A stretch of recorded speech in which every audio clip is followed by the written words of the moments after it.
Cuando el hombre le cambia la gloria a Dios.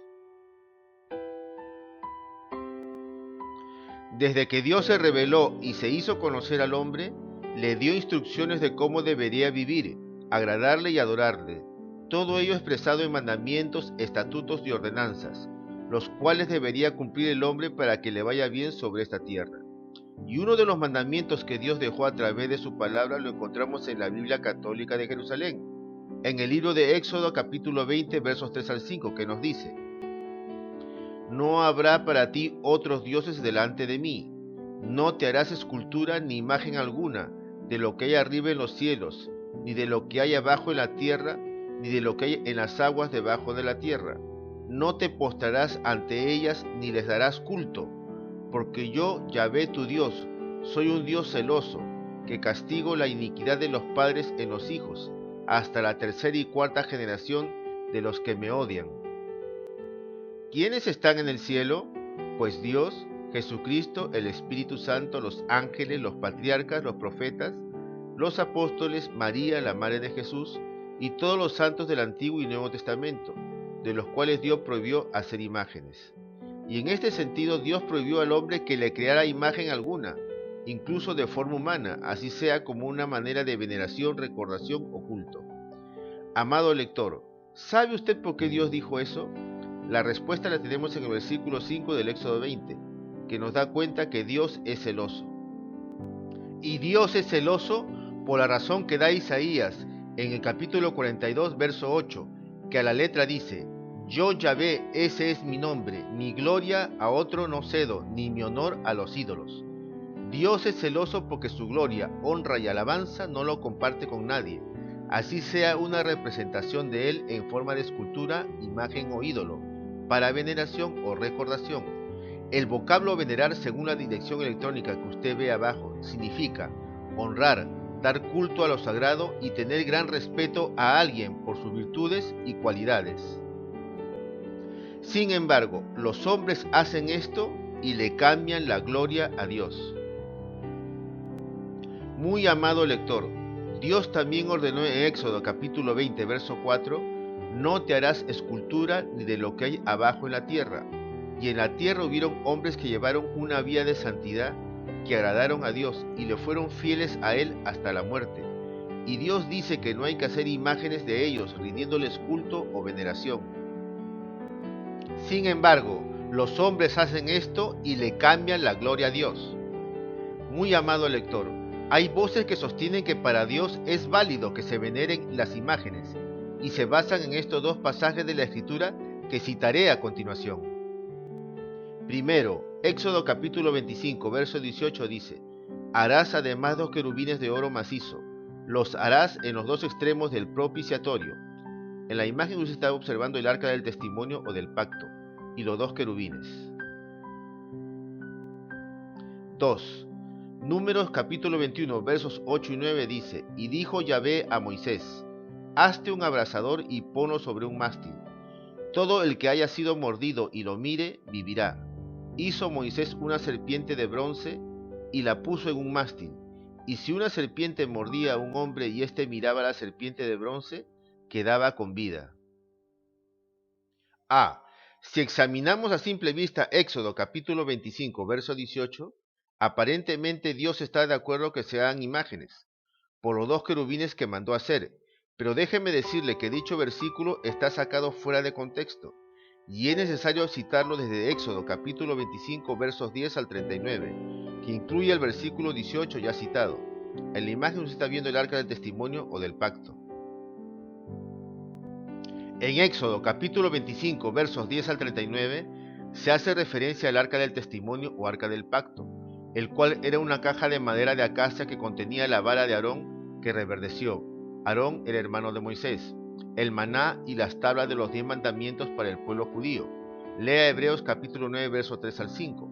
Y encima de esa arca o caja de madera estaban los querubines, los cuales estaban colocados encima de una cubierta llamada propiciatorio, que tapaba el arca del testimonio o arca del pacto. Amado lector, dice Éxodo capítulo 25 versos 21 y 22: Pondrás el propiciatorio encima del arca, y pondrás dentro del arca el testimonio que yo te daré.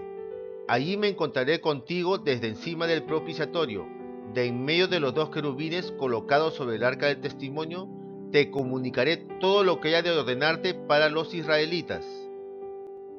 Si escudriñamos ese pasaje, usted notará que Dios le llega a hablar a Moisés de sobre el lugar del propiciatorio, que está en medio de los dos querubines.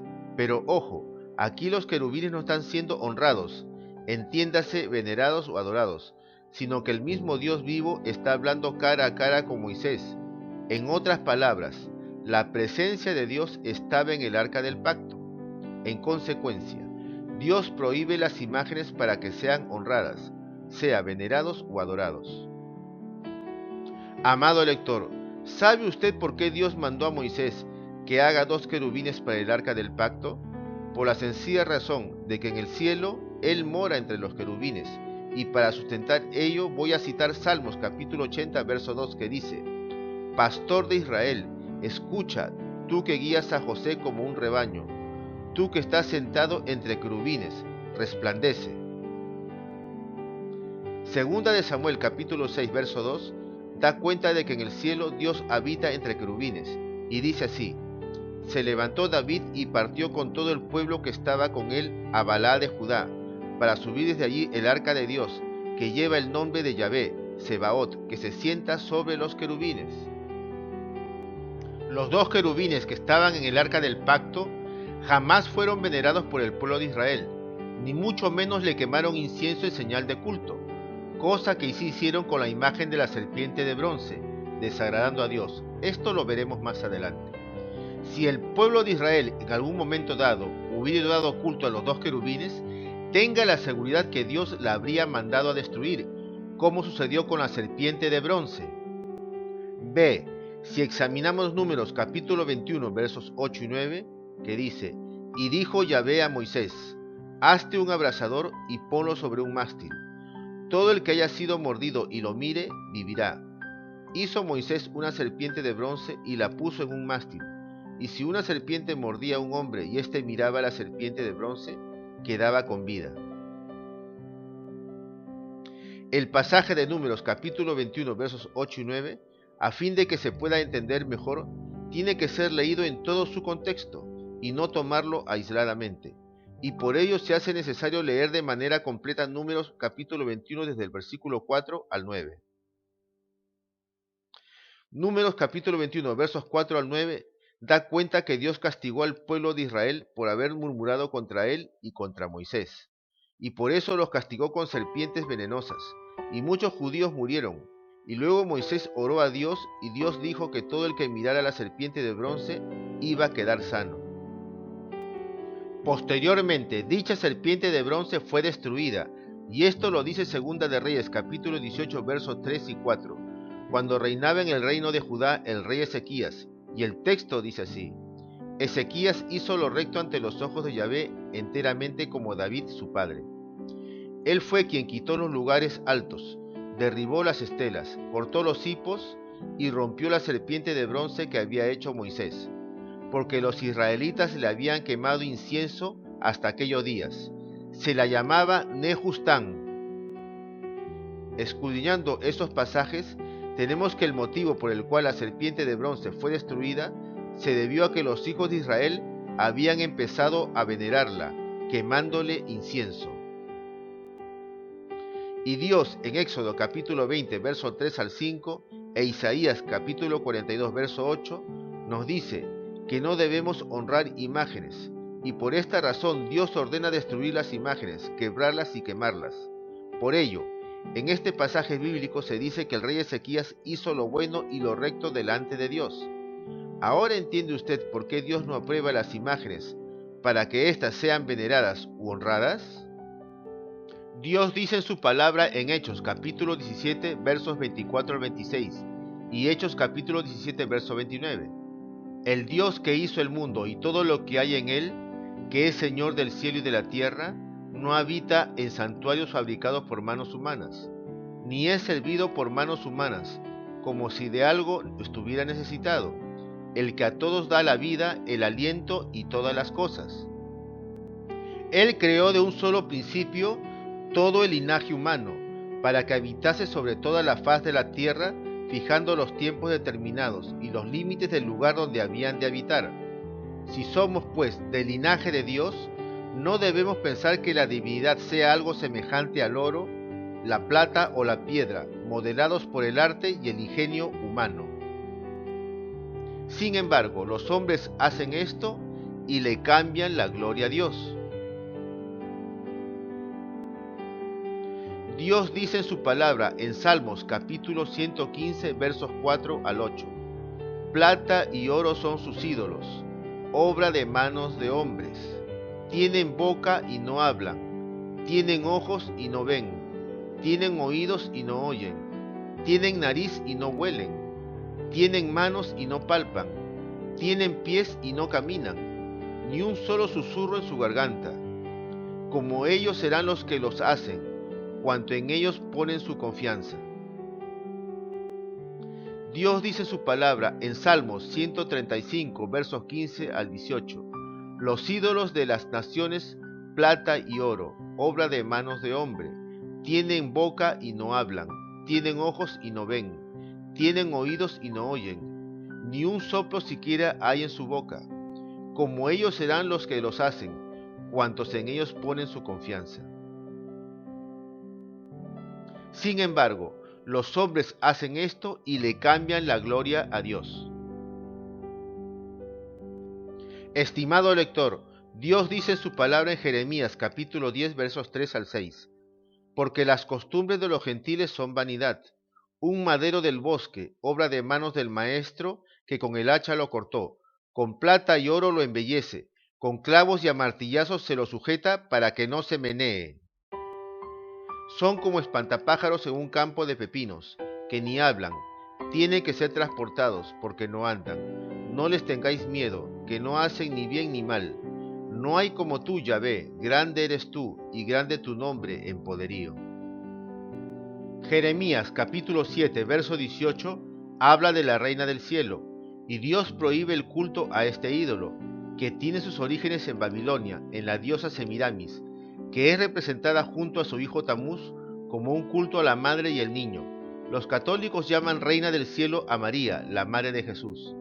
Jeremías capítulo 7, verso 18 dice: los hijos recogen la leña, los padres encienden el fuego, y las mujeres amasan la masa para hacer tortas a la reina del cielo, y para hacer ofrendas a dioses ajenos para provocarme a ira. Cuando Dios confundió las lenguas de los hombres a raíz de la torre de Babel, según Génesis capítulo 11 versos del 1 al 9, el culto a la madre y el niño, o sea, Semiramis y su hijo Tamuz, se extendió a otras partes del mundo y tomaron otros nombres. Así tenemos en la imagen 1 vemos a Semiramis y a su hijo Tamuz en Babilonia. En la imagen número 2 vemos a Isis la madre y a su hijo Horus en Egipto. En la imagen número 3 vemos a la madre de Baki y a su hijo Krisha en la India. En la imagen 4 vemos a la madre Xingmu en la China. En la imagen 5 vemos a la madre Kuan Yin, el cual era adorada en China, Tíbet y países del noreste y sudeste asiático. En la imagen 6 vemos a María y a Jesús. En la imagen 7 vemos a la madre Ise e Iswara en la India. En la imagen 8 vemos a la madre Erta y su hijo en Alemania. En la imagen 9 vemos a Fortuna y su hijo Tiche en la antigua Roma. Y en la imagen 10 vemos a Disa, diosa madre en Escandinavia. La Biblia, en el libro de Hechos de los Apóstoles capítulo 14 verso 8 al 18, prohíbe venerar a los santos, y eso lo vemos cuando Pablo y Bernabé, estando en una ciudad, hacen una sanidad a un hombre cojo de nacimiento y le hacen caminar en el nombre del Señor Jesús. Y la gente del lugar decían que dioses bajo la semejanza de hombres habían venido. Y esto hablaban por Pablo y Bernabé. Pero los habitantes de aquel lugar, viendo la señal de sanidad hecha en favor del cojo, querían venerar a ambos y hacer sacrificios, pero ellos se niegan y rasgan sus vestiduras. Para corroborar voy a citar Hechos capítulo 14 versos 13 al 15, que dice: el sacerdote del templo de Zeus, que hay en la entrada de la ciudad, trajo toros y guirnaldas delante de las puertas, y a una con la gente se disponía a sacrificar. Al oírlo, los apóstoles Bernabé y Pablo rasgaron sus vestidos y se lanzaron en medio de la gente, gritando: Amigos, ¿por qué hacéis esto? Nosotros somos también hombres, de igual condición que vosotros, que os predicamos que abandonéis estas cosas vanas y os volváis al Dios vivo, que hizo el cielo, la tierra, el mar y cuanto en ellos hay. Sin embargo, los hombres hacen esto y le cambian la gloria a Dios. Amado, la Biblia da cuenta en Apocalipsis capítulo 19, verso 10, que no podemos dar culto a los ángeles, y esto lo vemos cuando el apóstol Juan iba a postrarse ante uno de ellos. El pasaje dice textualmente: Entonces me postré a sus pies para adorarle, pero él me dice: No, cuidado, yo soy un siervo como tú, y como tus hermanos que mantienen el testimonio de Jesús. A Dios tienes que adorar. El testimonio de Jesús es el espíritu de profecía. Sin embargo, los hombres hacen esto y le cambian la gloria a Dios.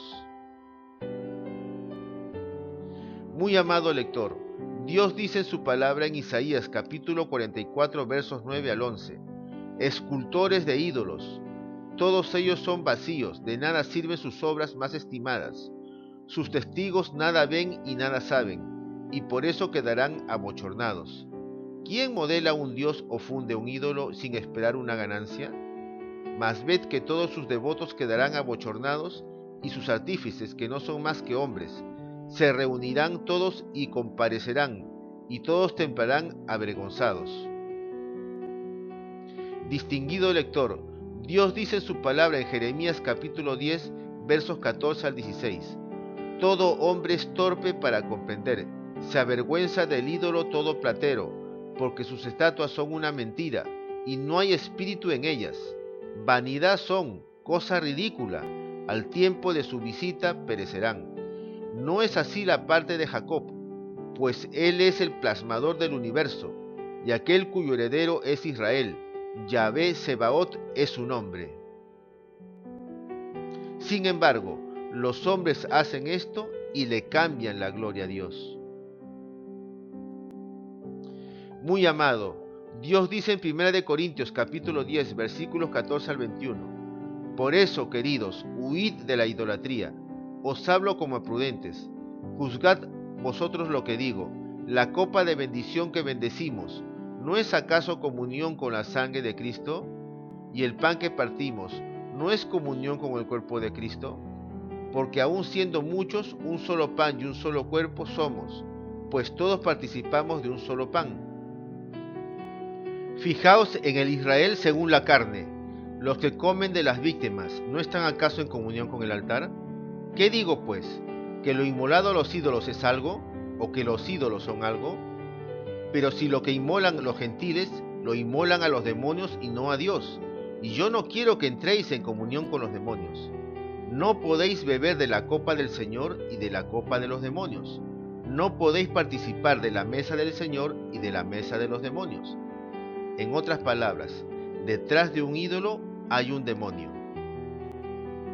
Sin embargo, los hombres hacen esto. Usted está viendo hacia la izquierda de la procesión la comida sacrificada a los ídolos, que es un pecado grave delante de Dios. En esta imagen vemos la conexión entre idolatría y hechicería.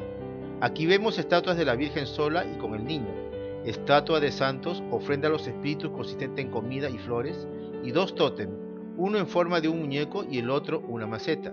También vemos un cráneo y una pirámide. En esta imagen vemos estatuas de la Virgen y el Niño, ofrendas a los espíritus consistentes en comidas y flores, y dos tótem en forma de muñecos, los cuales son usados en la santería para hacer los rituales satánicos. En esta imagen vemos estatuas de la Virgen y el Niño, una estatua de Jesús, agua, una vela y una cruz.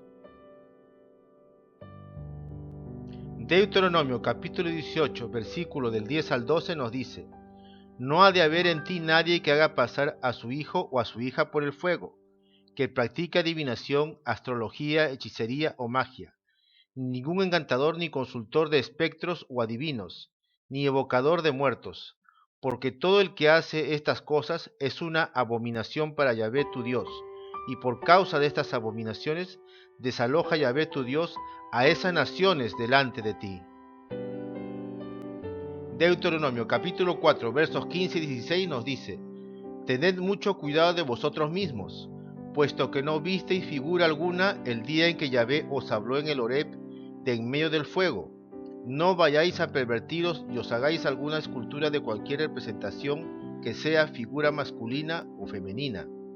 Según este pasaje podemos observar de manera contundente que Dios no permite que se le haga representación en forma de imagen, porque eso conlleva a la idolatría. La gente se postra ante ella o le rinda culto. Algunas personas sostienen que el arca de la alianza o arca del pacto no era Dios, sino que representaba a Dios, como si esta fuera una imagen. Y eso es totalmente falso, porque dentro del arca de la alianza estaban las tablas de los 10 mandamientos, la vara de Aarón que reverdeció y el maná, y dentro del arca de la alianza estaba la misma presencia del Dios vivo, o sea, su Espíritu Santo. Y ya hemos visto cómo Dios se manifestaba desde encima del propiciatorio, en medio de los 2 querubines, y hablaba de manera directa con Moisés.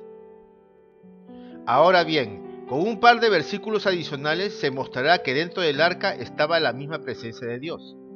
El arca del pacto o arca de la alianza estaba dentro de un tabernáculo o tienda, en una parte que se llamaba lugar santísimo o santuario. Ver Éxodo capítulo 26 versos 31 al 34. Y allí solo tenía acceso el sumo sacerdote para oficiar el culto. Ver Éxodo capítulo 40 versos 12 al 33. Levítico capítulo 16 verso 2 nos dice: Dijo Yahvé a Moisés: Di a tu hermano Aarón que no entre en cualquier tiempo en el santuario que está tras el velo, ante el propiciatorio que está encima del arca, no sea que muera, pues yo me hago ver en la nube encima del propiciatorio. Como podemos apreciar, ningún sumo sacerdote, en este caso Aarón, y los que vinieran después de él, podían entrar en todo tiempo dentro del lugar santísimo o santuario, en donde estaba ubicado el arca de la alianza o arca del pacto, porque Dios, siendo un ser muy santo, exigía unos requisitos para que el sacerdote judío pudiera entrar al lugar santísimo. Y dichos requisitos figuran en Levítico capítulo 16 versos 3 al 34.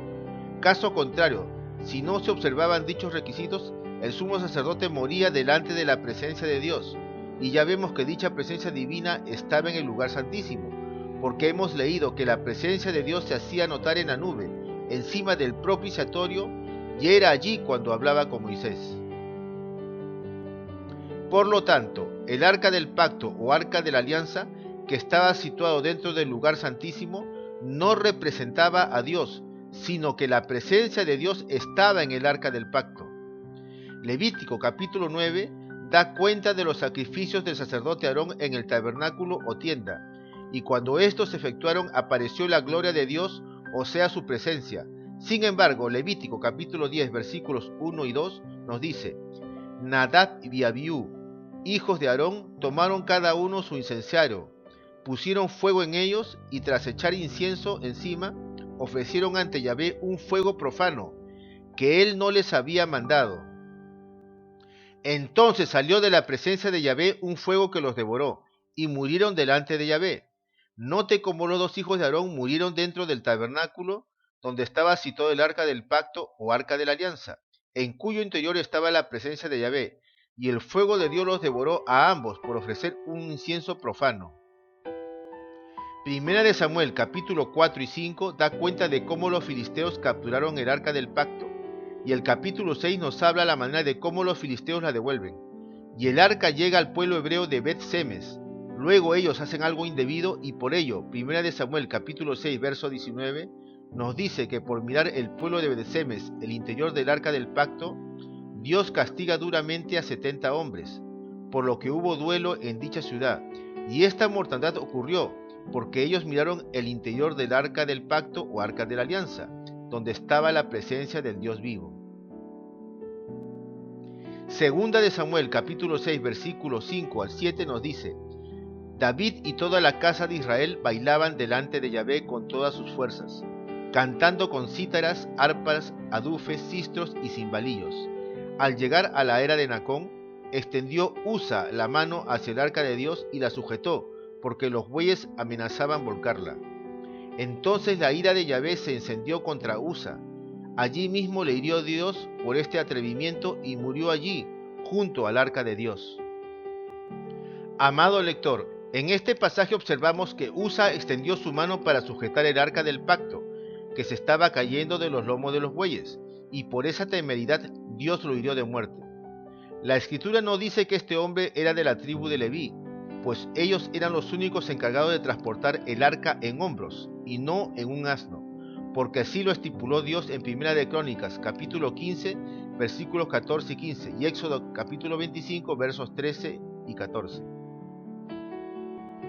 De allí se explica que la presencia de Dios que moraba en el arca del pacto fulminó a Usa, porque no era levita y además porque no se estaba transportando el arca de la manera que Dios mandó a Moisés, o sea, tenía que ser llevada en hombros. Como usted se habrá dado cuenta, Dios es un ser tan sublimemente santo que un hombre cualquiera no resistiría, quedaría fulminado y muerto delante de su presencia. Y en el libro del Éxodo, capítulo 33, verso 20, Dios le dice a Moisés: pero mi rostro no podrás verlo, porque no puede verme el hombre y seguir viviendo. De otro lado, según 2 de Samuel, capítulo 6, versículos 5 al 7, citado líneas arriba, el rey David y todo el pueblo de Israel danzaban delante de Yahvé, cuando los levitas llevaban sobre sus hombros el arca del pacto, el cual tenía los dos querubines sobre el propiciatorio. Y aquí los querubines no están siendo venerados o adorados, sino que toda la adoración era para Dios, cuya presencia estaba en el arca del pacto. Sin embargo, citaré algunos versículos bíblicos que usan ciertas personas, sacándolos fuera de contexto, diciendo que Dios sí permite imágenes para que se le represente, y toman como ejemplo el arca del pacto y el templo de Salomón, en cuyo interior estaba el arca del pacto. En Primera de Reyes, capítulo 6, versos del 23 al 29, habla acerca de la edificación del templo de Salomón, donde él manda construir en el lugar santísimo del templo 2 querubines, y en el versículo 29 dice que él esculpió en los muros de la casa con grabados de escultura de querubines, palmeras, capullos abiertos al interior y al exterior. En este caso Salomón construye por su cuenta dichos querubines como objetos de adorno u ornamentales. Los querubines jamás fueron objeto de veneración o culto, tanto en el arca del pacto como en el templo de Salomón. En Primera de Reyes capítulo 7 versos 23 al 25, Salomón hace fundir un mar dentro del templo, y ese mar descansaba sobre 12 bueyes. Sin embargo, todas estas imágenes de bueyes que Salomón mandó construir fueron como adornos u objetos ornamentales, y en ningún momento llegaron a recibir culto o veneración por parte del pueblo. Lo mismo se puede decir en Primera de Reyes capítulo 7 versos del 27 al 29, quien da cuenta que Salomón mandó construir en el templo 10 basas de bronce, y estas basas tenían paneles, quienes a su vez estaban entre listones, y en dichos paneles habían bueyes, leones y querubines, que estaban dispuestos como adorno, pero jamás fueron objeto de veneración o culto entre los judíos. Por lo tanto, Dios aprobó la construcción del templo de Salomón con esas figuras decorativas, y eso lo podemos ver en Primera de Reyes capítulo 9, versículos del 1 al 3. Algunos quieren justificar que los judíos veneraban el arca del pacto a través de supuestas procesiones, y mencionan 2 de Samuel, capítulo 6, versos del 12 al 16, y dice así: se hizo saber al rey David, Yahvé ha bendecido la casa de Obed-Edom, y todas sus cosas a causa del arca de Dios. Fue David e hizo subir el arca de Dios de casa de Obed-Edom a la ciudad de David, con gran alborozo. Cada 6 pasos que avanzaban, los portadores del arca de Yahvé sacrificaban un buey y un carnero cebado. David danzaba y giraba con todas sus fuerzas ante Yahvé, ceñido de un efod de lino. David y toda la casa de Israel hacían subir el arca de Yahvé entre clamores y resonar de cuernos.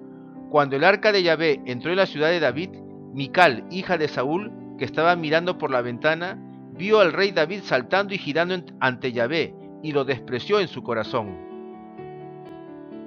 En primer lugar, el arca del pacto había sido capturada por los filisteos. Eso figura en 1 de Samuel capítulos 4 y 5.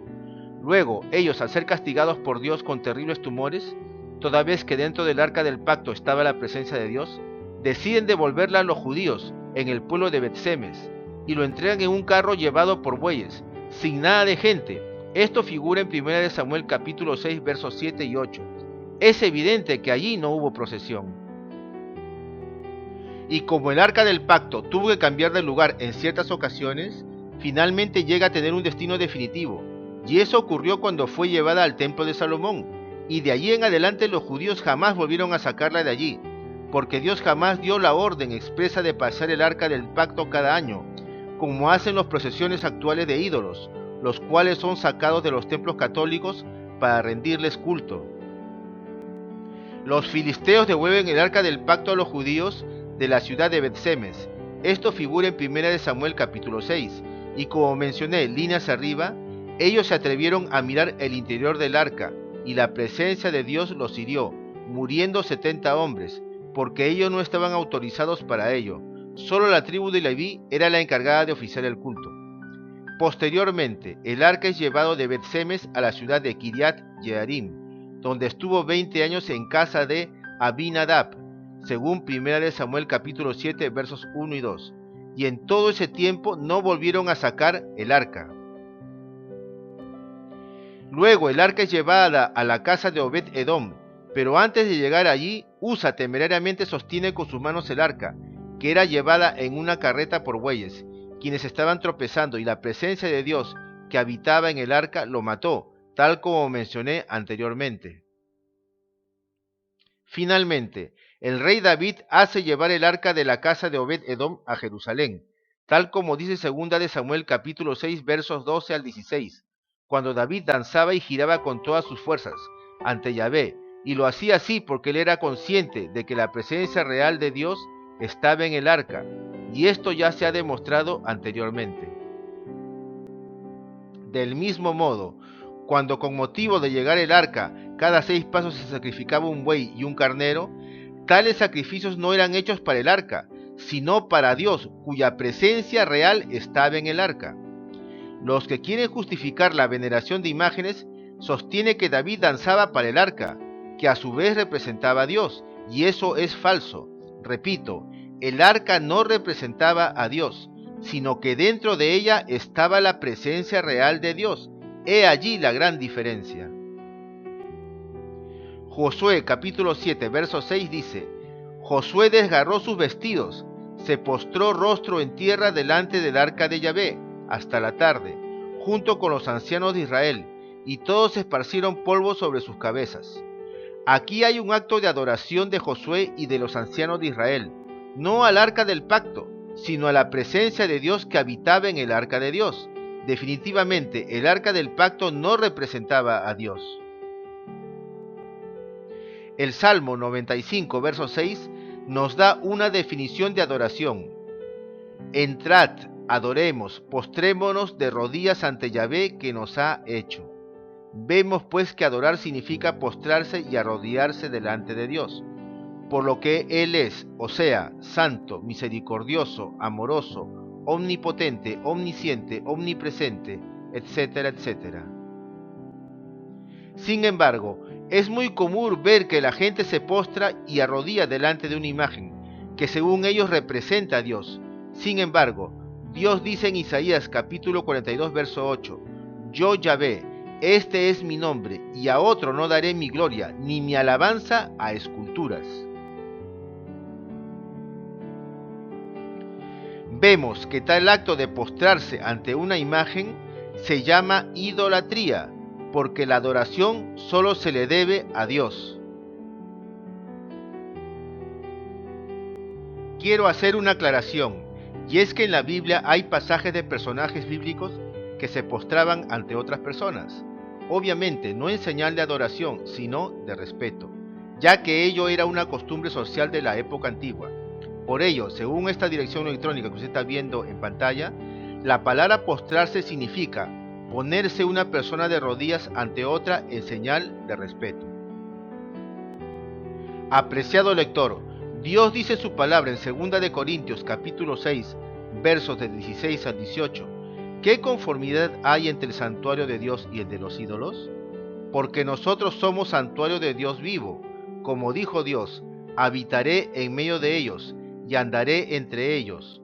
Yo seré su Dios y ellos serán mi pueblo. Por tanto, salid de entre ellos y apartaos, dice el Señor. No toquéis cosa impura, y yo os acogeré. Yo seré para vosotros padre, y vosotros seréis para mí hijos e hijas, dice el Señor Todopoderoso.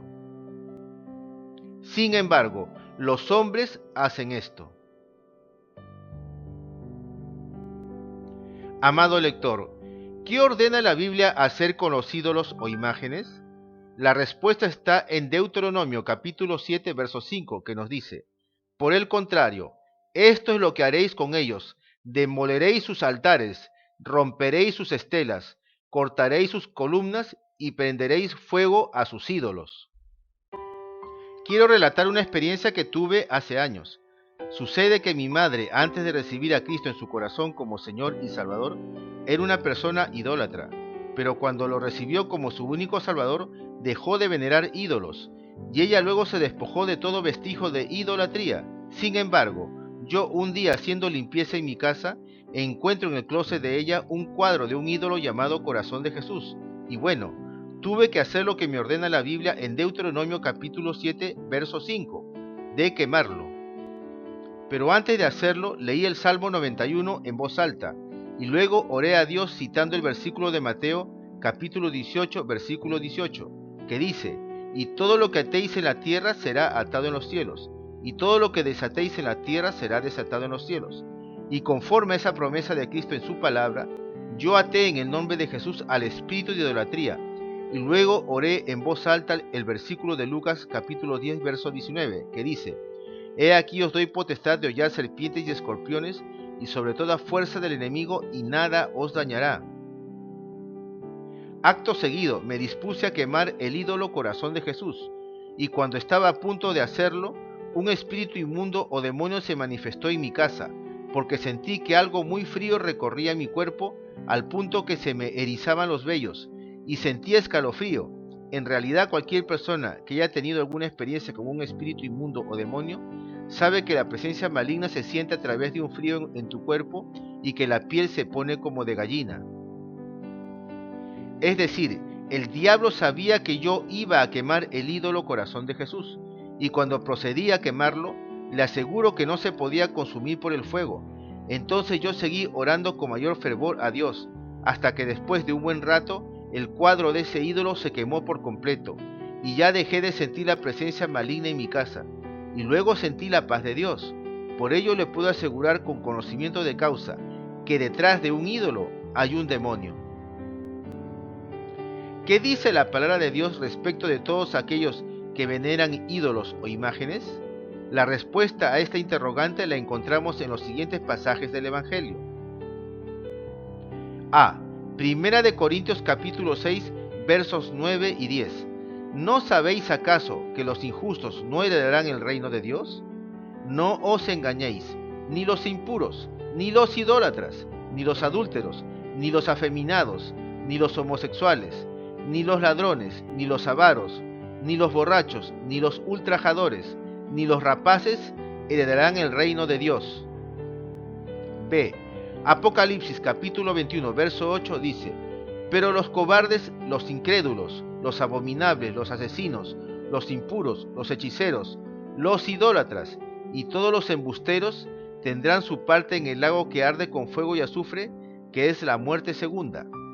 En otras palabras, según la palabra de Dios, van a la condenación eterna. Amado lector, se ha expuesto este tema de las imágenes conforme a la Biblia y se ha llegado a la conclusión que Dios no aprueba las imágenes para que sean veneradas, y es muy probable que no coincida con las enseñanzas que usted recibió de su religión.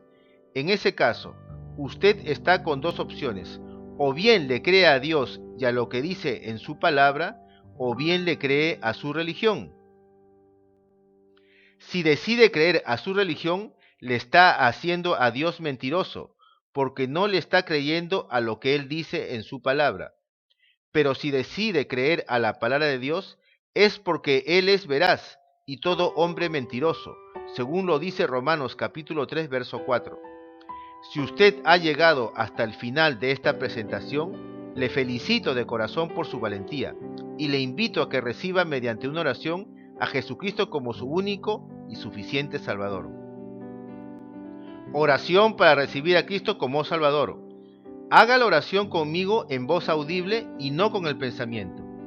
Señor, vengo ante ti, reconociendo que soy un pecador. No sabía que venerar imágenes iba en contra de tu bendita palabra, y por ignorancia lo he venido haciendo hasta el día de hoy.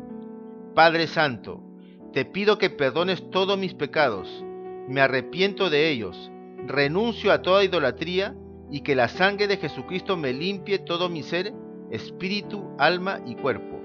Amado Dios, yo confieso con mi boca que Jesucristo es el Señor, y creo en mi corazón que Dios le levantó de los muertos, pues tu palabra me dice que con el corazón se cree para justicia, y con la boca se confiesa para salvación.